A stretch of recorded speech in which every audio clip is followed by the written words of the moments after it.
Hello and welcome to Into the Woods with Holly Worton.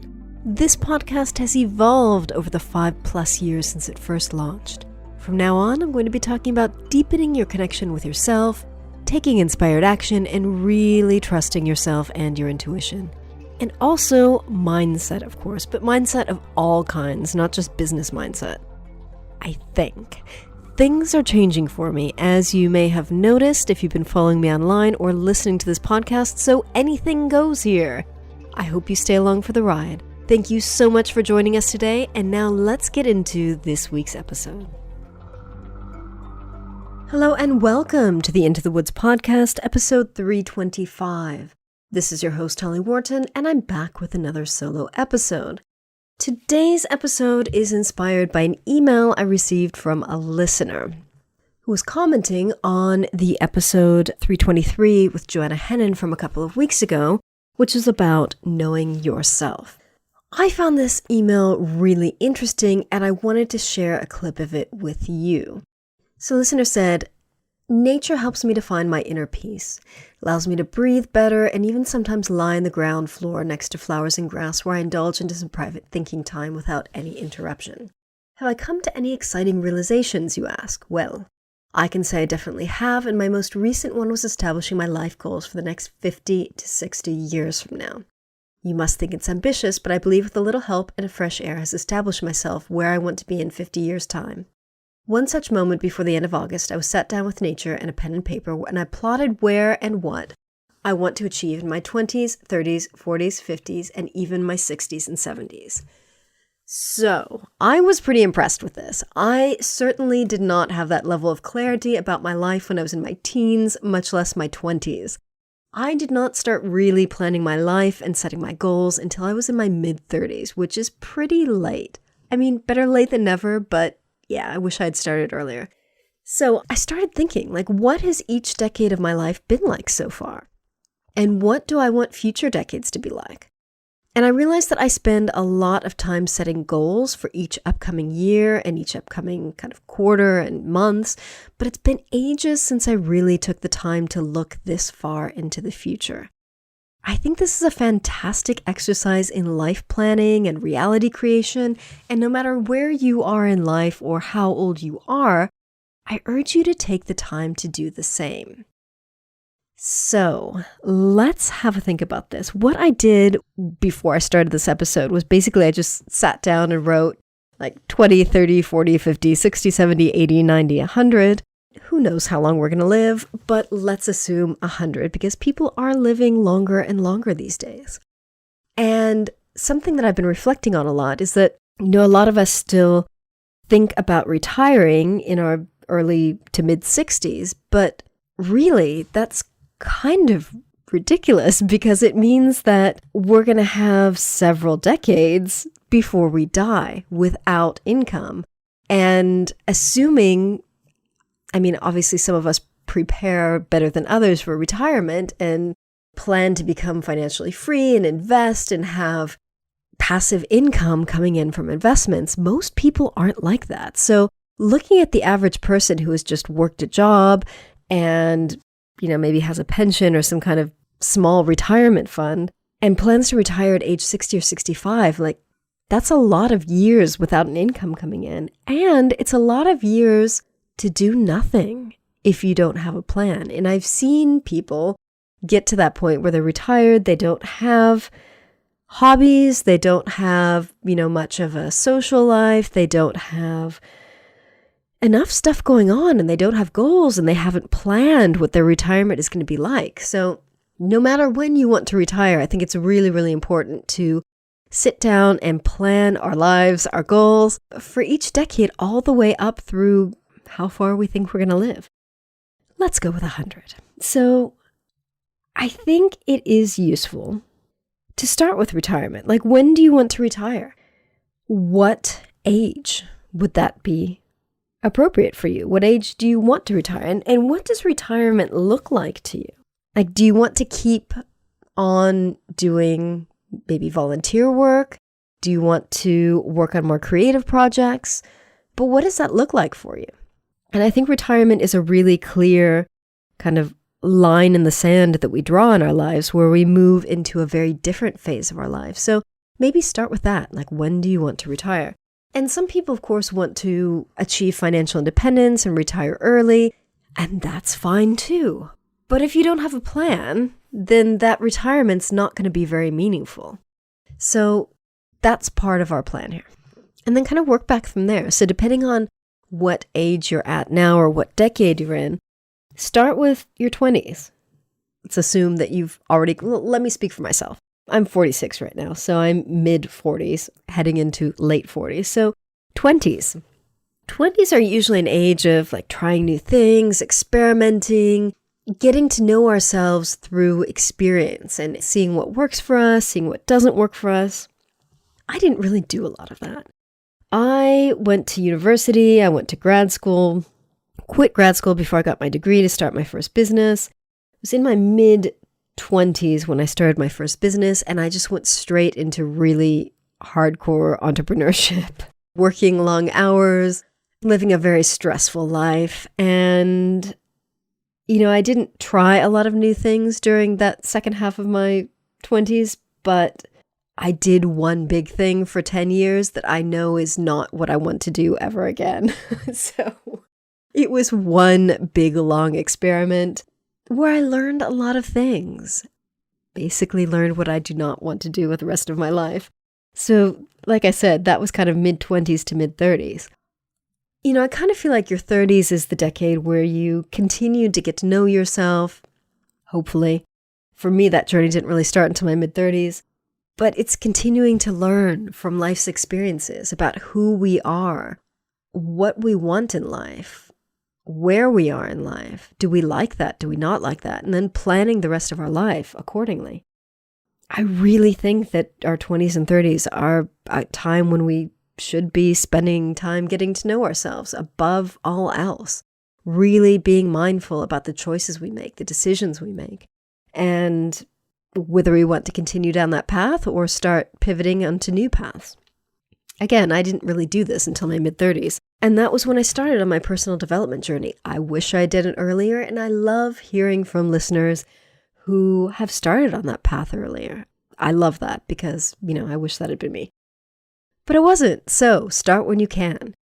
So as I said, in my mid-30s, I really started on that path of self-knowledge and personal development and started paying attention to what I wanted to do with the rest of my life, and made a big move to the UK and trained as a coach, trained as an NLP practitioner, eventually trained in Psych K, and tried all these different iterations of my business until I got to where I was today. So the last 10 years have really been about the experimenting that I think a lot of people do when they're in their 20s. But, do it when you can. I'm still getting to know myself. I'm still, getting to know what I want with the rest of my life and how I want to create the rest of my life. I know writing is absolutely going to be an important part of it. I know that, I will continue to create things like my podcast, blogging I would like to get back into, books, that kind of thing. Personal expression through podcasting and writing is very, very important to me. That might take on different themes and flavors in the future, but really I think it's going to be a lot about sharing my own personal journey of business and mindset and personal development and personal growth and self-awareness. And I can't believe I just started that whole description with the word business. That was not conscious. So I guess that came up from somewhere, and I guess helping people with business may or may not be a part of my future. I did not plan to say that word, but I guess that means something. I think that's very telling. So look at wherever you are in your life. I think going back to that wheel of life, which I keep referring to, I think looking at those categories is really important as you plan the next decades of your life. So I'll link to the wheel of life in the show notes so you can access that. I've got an old blog post that discusses that. Basically, it's an easy way of looking at where you are in different aspects of your life. So, the main categories, you can divide these as relevant to you. But the main categories I always look at are career, business, finance and money, personal growth, personal development, health, wellness, fitness, family, friends, spirituality, self-expression, and maybe look at each decade of your life for the next, until you die. So say for me, I'm in my mid-40s, the rest of my 40s, my 50s, 60s, 70s, 80s, 90s, 100. Like, where do I want to be? What do I want each of those categories to look like in each decade of my life? Who do I want to be in each decade of my life? What do I want to be doing in each decade of my life? What do I want to have in each decade of my life? If you want to buy a home, like when do you want that to happen? Maybe you want like a retirement home or a holiday home or whatever. Look at the things that you want to have in each phase of your life. Eventually, what do you need to do to achieve those things? Also, and I think this is perhaps more important, how do you want to feel in each decade of your life? What do you see yourself doing? What do you see yourself feeling? How do you want to feel in each decade of your life?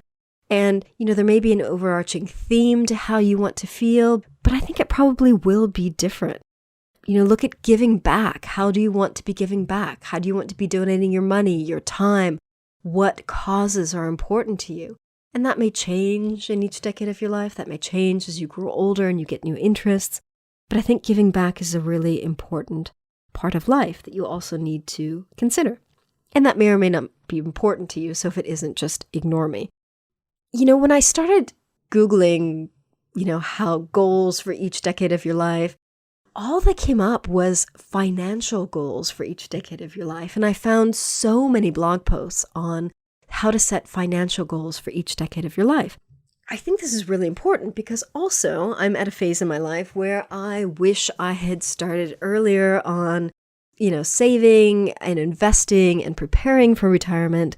And of course, it's never too late to do that. But because of compound interest and the magic of compound interest, you want to start earlier than later. So honestly, I wish I had started this way earlier because I would be in a better spot right now. So learn from other people's mistakes. It's really shocking if you look online at, how few people have, savings or how small their savings are.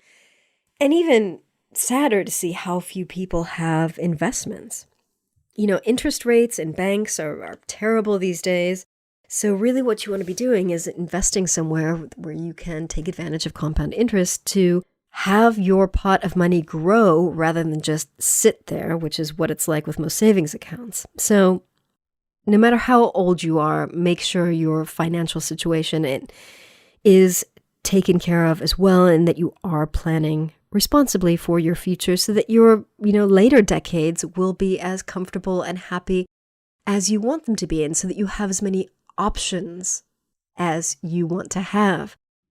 People always say money doesn't buy happiness, but I think it does buy options. And I don't know about you, but the more options I have, the happier I am.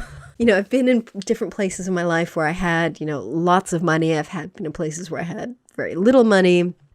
And I can definitely say that it's better to have more money because more money buys options, which helps you to create the life that you want using the options that you have available to you. More options, better.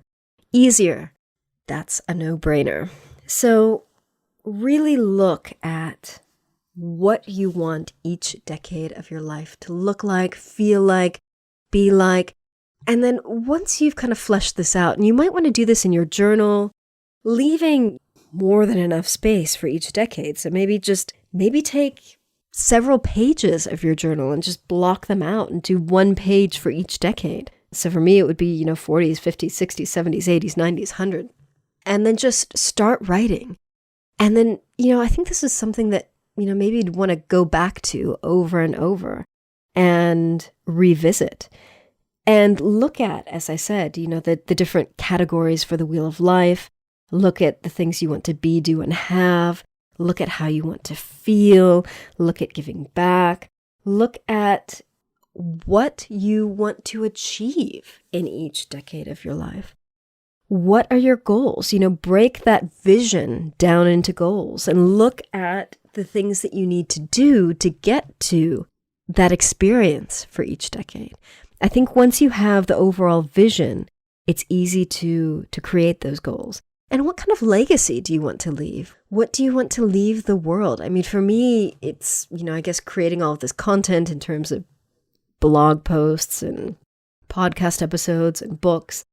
I guess that's my legacy, or at least that's, what I've got so far. And I'm really happy with what I'm creating, and I feel really happy to leave these books more than anything, because I don't know how, the podcast is going to survive after I die, and if podcasts are even going to exist, 50 years from now. I'm sure there'll be something else.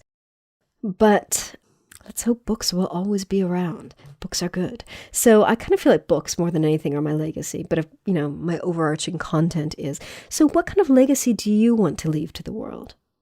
How do you want to leave this world a better place? What kind of content or gift do you want to leave to the world? I think that's something else that's really, really important to look at.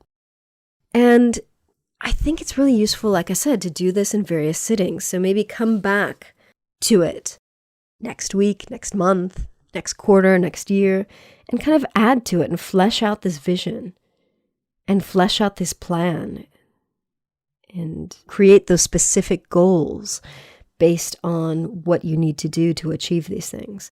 I think this is a really, really useful way of approaching, question 3 of my 3 questions. Where am I going? And I think this is fleshing it out in a much deeper and richer way than perhaps I've looked at it in the past. So thank you, kind listener, who really opened my eyes to this way of really kind of planning in depth our lives in the future. So many people don't take time to envision the life that they want to live for themselves. And I think so many people don't set goals or create plans and strategies to achieve and create the life that they want to live. So I think that the more time we spend envisioning the life we want to live, the easier it will be to create a strategy and a plan and a set of goals so that we can achieve those things, so we can live the life that we want to live. I think so many people just float through life and just let things happen to them. And that was certainly me for the first probably 35 years of my life. I did some great things. I achieved great things, but honestly, it was kind of by accident sometimes. I knew I wanted to go to university. I knew I wanted to go to grad school, but I didn't really think about why I wanted to do those things. It was just, I was good at school and it was an easy option, to be honest. I think I probably went to grad school because I didn't know what else to do with myself. I didn't know what I wanted to do for a career. And I got a scholarship, and so it was free, so I did it. But when I think back to that, I ended up not finishing grad school because it really wasn't the right thing for me. And, I moved on to start my first business with a business partner, and that really was a better path for me because I learned so many more things than I learned in grad school, and it put me on a path that I'm still on today. Even though I'm not doing business in the way I did for the first 10 years, thankfully, because I realized that wasn't right for me, but it set me on a completely different life path. And again, that was kind of by accident. It wasn't really by choice. It was by choice. Obviously, I made the decisions to get there, but it wasn't like I set out with a vision for my life and what I wanted to achieve. And again, I think the sooner that you start on this path of consciously creating the life that you want to live, the sooner you will have the life you want to live, which is a happy life, and the sooner you will be happy with your life. I've kind of made some big breaks with my life, a couple of times, and just completely cut off where I was and set off on a new path. And that was life-changing, obviously, and it kind of helped me not just pivot onto a new path, but just kind of break and turn down a new path that was more right for me than the previous path. So again, self-knowledge to me is kind of the answer to everything in terms of creating the life that we want to live. Because if you don't know who you are, and you don't know where you are, it's hard to know where you want to be headed, and it's hard to create that life that you want to live. So again, this is kind of a more expanded way of answering the third question, which is, where am I going? But if you find that you're struggling with this exercise, go back and listen to my podcasts on questions 1 and 2, who am I and where am I? And I'll link to those in the show notes. But I think that these are questions that we need to be answering, all 3 of them, over and over and over, in our lives, every week, every month, every quarter, every year, every decade. Who am I? Where am I? Where am I headed? Where do I want to be going?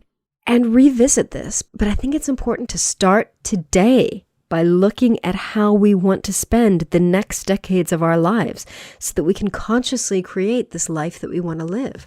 I feel like this episode has been more kind of a rant on taking charge of your life than it is a how-to.